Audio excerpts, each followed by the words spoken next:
Ախտոյանների ընտանիքը լքել է Մերձավանը։ Նրանց իրավապահներ են հեռացրել գյուղից։ Կիրառվել է անվտանգության միջոց։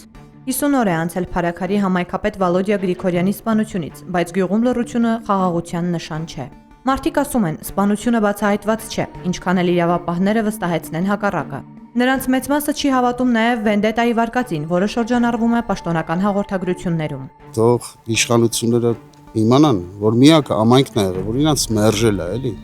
Իրանց մերժել է, որ իրանք մեր համայնքում տեղ չունեն։ Հենց որ մեր համայնքին լուրջ վերաբերվեք։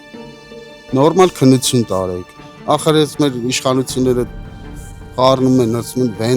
վենդետան գոնե հասկանում են ինչա վենդետա բառը։ Վենդետան որ մեկը սպանում է մեկի հարազատին, մեկը գնում է վրեժալություն։ Բայց նման բան չկա։ Այդ բանը հերքել է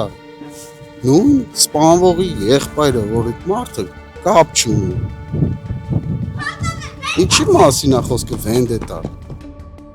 Սպանությունից հետո գյուղում իրավիճակը կտրուկ փոխվել է, բայց Փարաքարում այդ թեմայով հիմա խոսում են կես բերան։ Շատերը վախենում կամ խուսափում են խոսելուց, իսկ նրանք, ովքեր համարձակվում են մի քանի խոսք ասել, չեն թաքցնում։ Չէին կուզենա, որ այդ ընտանիքը մնա գյուղում։ Որտե իրար կեթե քաղաք գյուղում տուն ունեն, թող գնա գյուղ։ Ինչի եկես դե այդ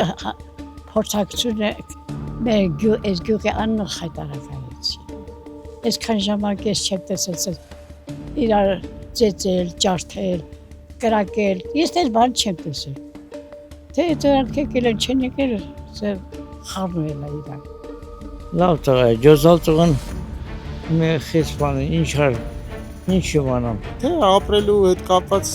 բացասական են վերաբերվում իրենց ներկայացումը, որ գյուղում լինի։ Գյուղի մթնոլորտը ծանր է, շարունակվում է ուժեղացված հսկողությունը։ Փարաքարի վարչական շրջանի ղեկավար Աշոտ Զոհրաբյանը տեսախցիկի առաջ չցանկացավ խոսել։ Իրավապահների գործն է, մենք չենք միջամտում, ասում է նա։ Ինչ իմանամ ես, շարունակվում է թե չէ։ Անդրեն, եթե իրավապահները հայտարարում, ուրեմն իրանք գիտեն ինչ ունեն։ Ավելացման մենდა կար, չի։ Համայնքում վստահ են, իրական պատասխանները դեռ չեն հնչել, սպանությունը քաղաքական է։